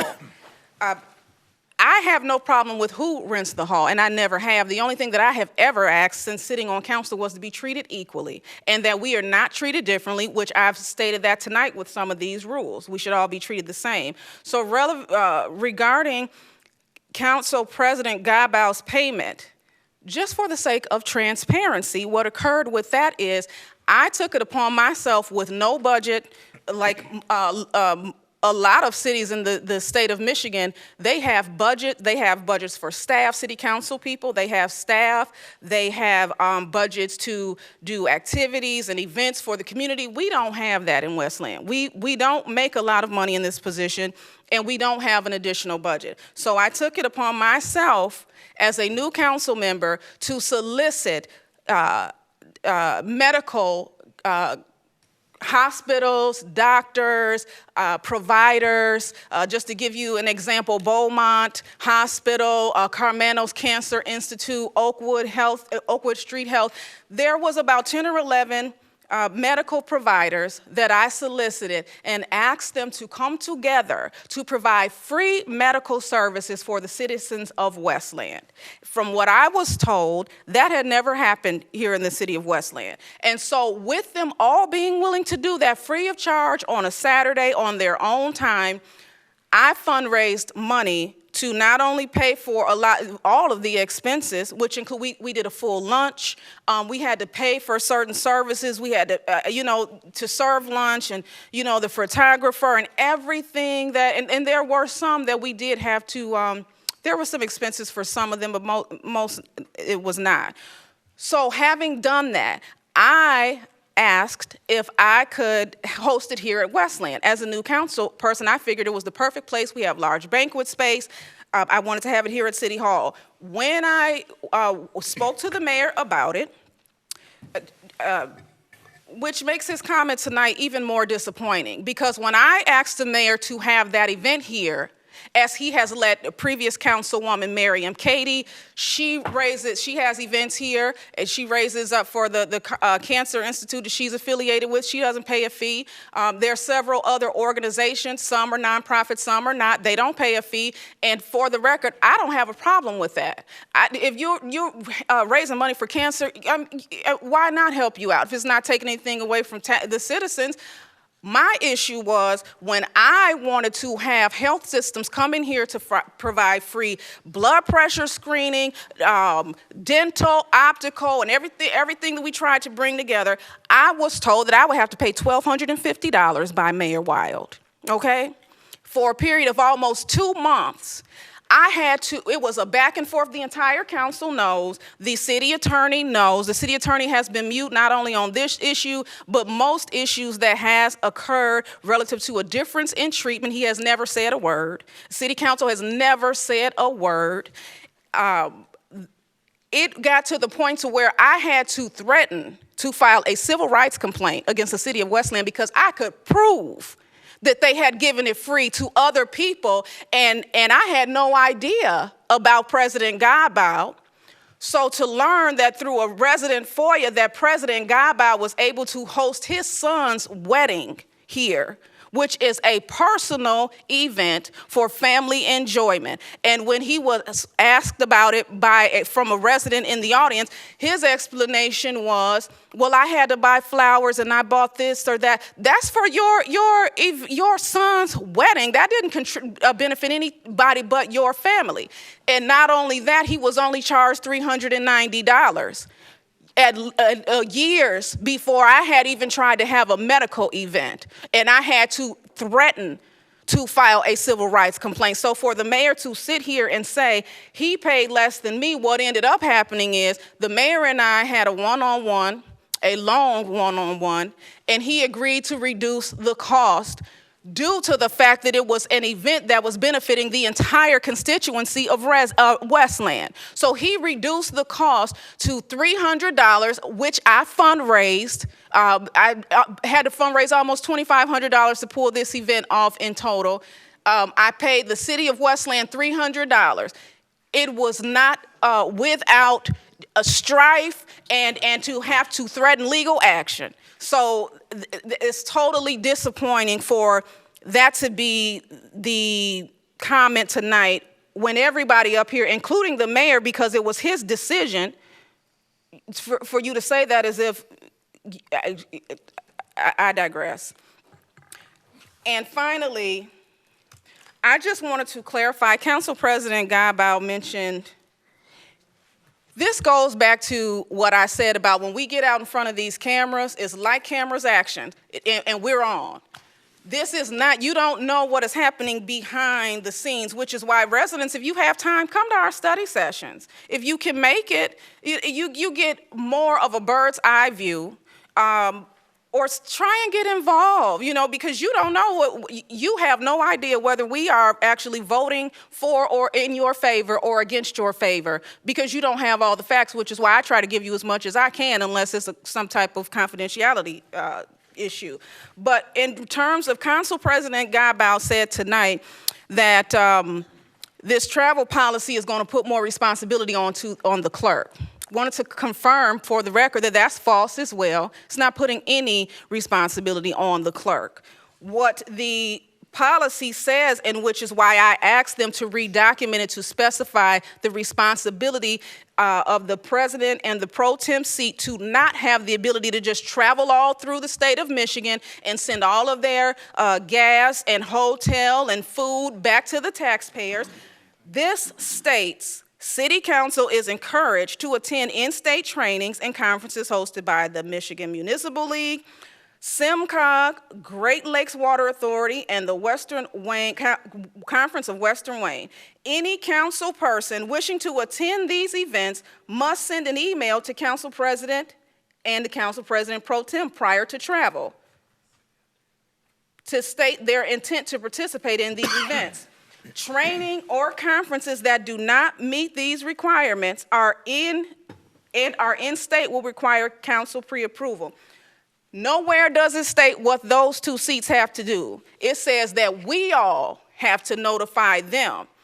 With the way that this is written, it gives them complete ability to just do whatever they want to do, which goes back to the fact that they were discriminating against me with the travel policy, which is the only reason why we now have a policy. But you know what? I thank God for being in this position, because the people coming behind me will not deal with what I had to deal with. And at the end of the day, now there's a policy in writing. The problem is it's not uniform. So there's no mention of this being a responsibility of the clerk, and there's no mention of holding them to the exact same standard.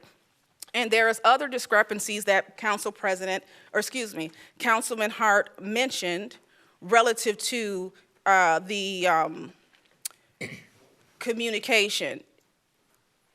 He is correct. The the email piece stated that it was Council President would not be held to the same standard as everybody else if he was sending emails to the clerk and the secretary.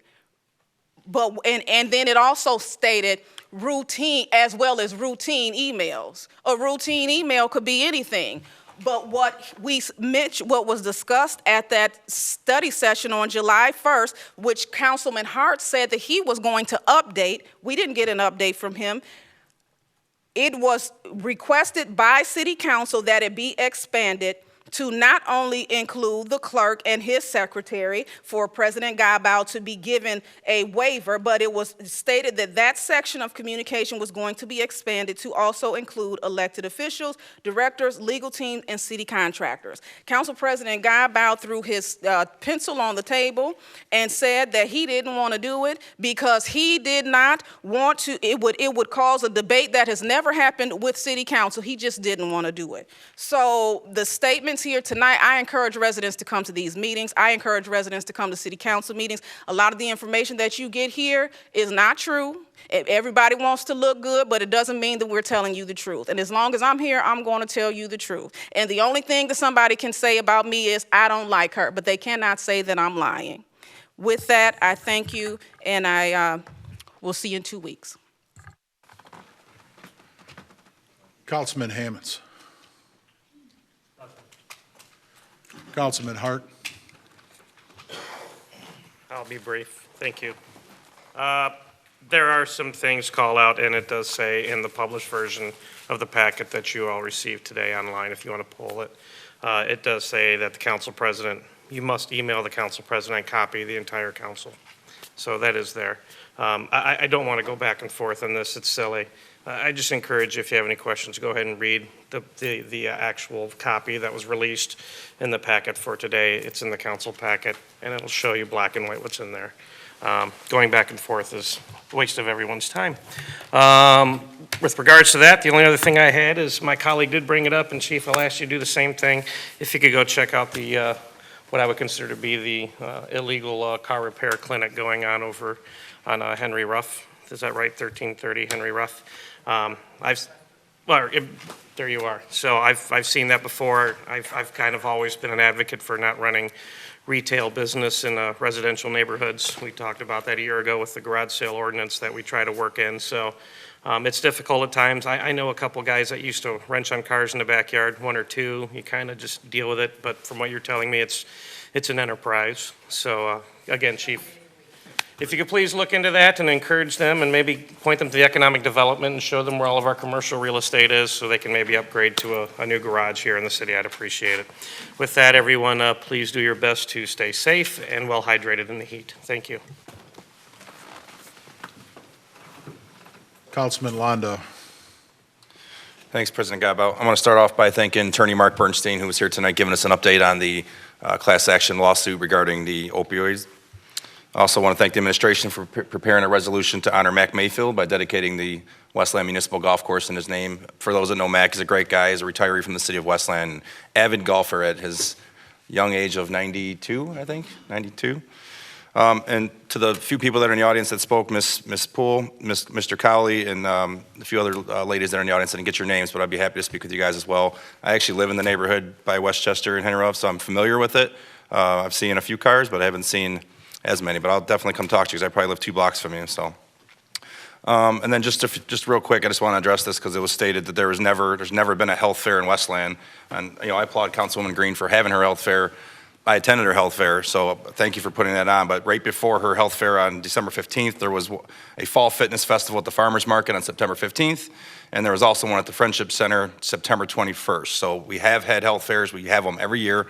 But again, I applaud her for putting that event on, but I just want to correct for the record, we have had health events here in the city of Westland. And just regarding the policies and procedures, the gentleman that spoke earlier is correct. This is a city council meeting, and I didn't agree with limiting our comments. I know I'm a talker, and you guys can all laugh, but we're not just speaking for ourselves. We're speaking for more than one person. We're speaking for the community. So I didn't agree with that. And for instance, tonight we have multiple residents get up with issues. If you limited me to 3 minutes, I wouldn't be able to address anything. So a couple more things. Field day at the Westland Friendship Center was a blast. I just want to thank everyone who participated or attended. It was actually great to get out there with my colleagues and have some fun in the sun and get out there with our seniors. Great job to Barb Barkham and Donna Jackson and their entire team. If you missed this event this year, make sure to sign up next year. It was incredible. And then I'm happy to see us implement a revision to our city ordinance regarding political signs. I brought this issue forward at a study session last year as we talked about various ordinances that we wanted to amend.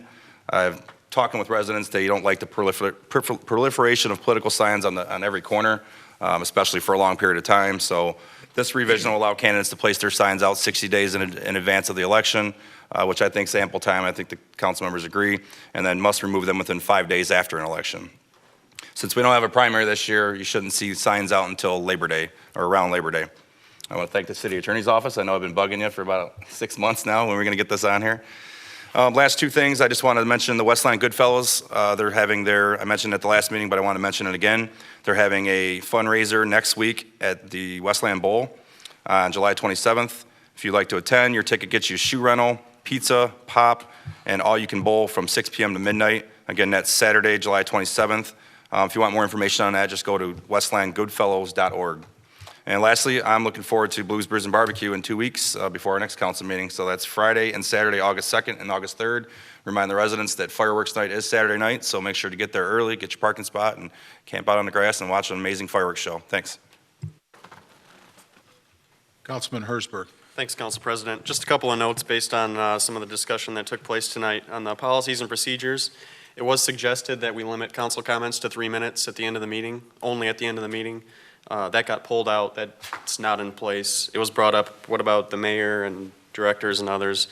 The policies and procedures only govern the council, so we really don't have authority to limit the mayor's microphone time. Just to clear that up. It was talked about on how some notifications go to the president and pro tem, and it really goes to the president for scheduling. If somebody's going to be out of town, the president, whoever that may be, can say, oh, well, this person's out of town, we'll do it another day. You know, it's really not necessary to go to the entire council. It only matters to the person who's making the schedule, so. And then I want to thank the council for working on the updated ordinance for political signs. As Councilman Londo said, they can go up 60 days before the election. They got to come down 5 days after. They got to be 3 feet from any property line, and they can never be in the public right-of-way. So all the candidates in the audience, if you could just keep that in mind. And then lastly, I'll just thank the residents for bringing forward. We had 5 or 6 concerns here. It's always interesting to hear if these concerns were reported before, why they weren't taken care of. It allows council to kind of learn about what obstacles might lie in the way of getting things done, and if we have to change an ordinance to get something fixed, then that's what we're going to do. So thanks for the residents for bringing those forward. That's it. Thanks. I'd like to start by thanking Councilman Hart for leading us in the Pledge of Allegiance this evening. I too would like to thank Mark Bernstein for the update on the opioid litigation. As you could tell, it's very complex, very involved, and we're probably a long ways from any kind of action or settlement that would occur in that litigation, but it's much appreciated that he keeps us up to date on what's currently going on in that action. I'm going to ask the city clerk to read the proclamation for Mac Mayfield. Mac, as was mentioned, was City employee, he's done a lot, continues to do a lot for the city. He does a lot of charitable work as well, and he does spend a lot of time at the golf course. I run into him almost every time I'm there. So if you could. Sure, of course. City of Westland Resolution honoring Mac Mayfield. Whereas Mac Mayfield was born in the city of Ruston, Louisiana on March 9, 1927. He married his wife Bertha L. Mayfield in 1948.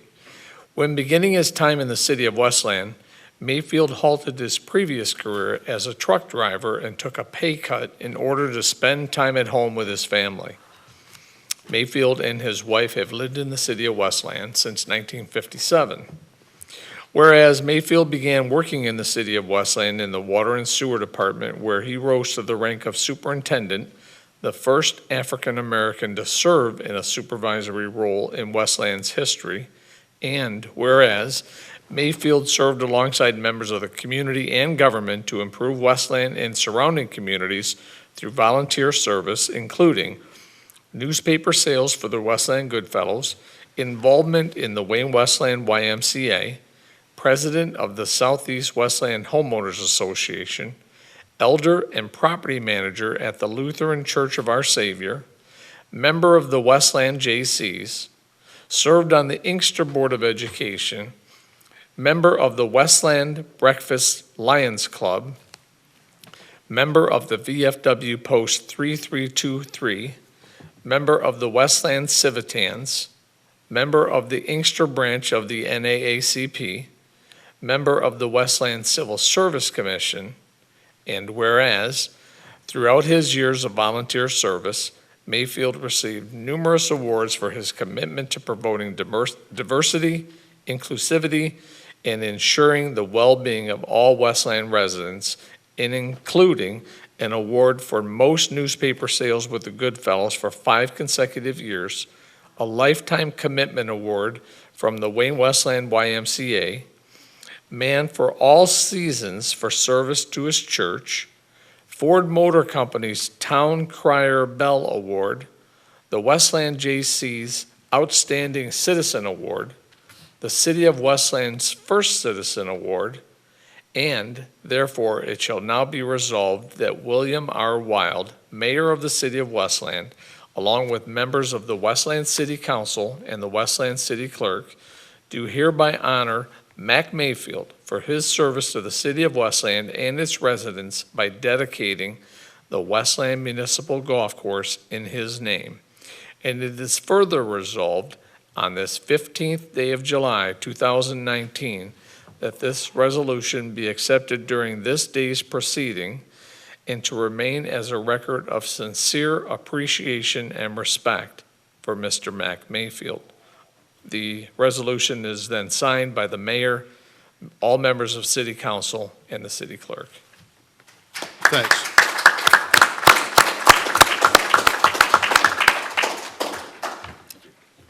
And speaking of the golf course, I had the opportunity to play it Saturday morning, and the course is in great shape. The fact that we've kept the geese off the course has tremendously helped the conditions at the course, but the greens are fast, the fairways are fair, the rough is just that, it's rough. So you want to keep the ball in the fairway, but it's a great bargain to get out there and play the Westland Municipal Course. It takes anywhere from an hour and a half to 2 hours to play the 9 out there. It's not a long course. It's fairly forgiving, but it still makes for a nice way to spend a few hours on the weekend or during the week. With that, is there a motion to adjourn?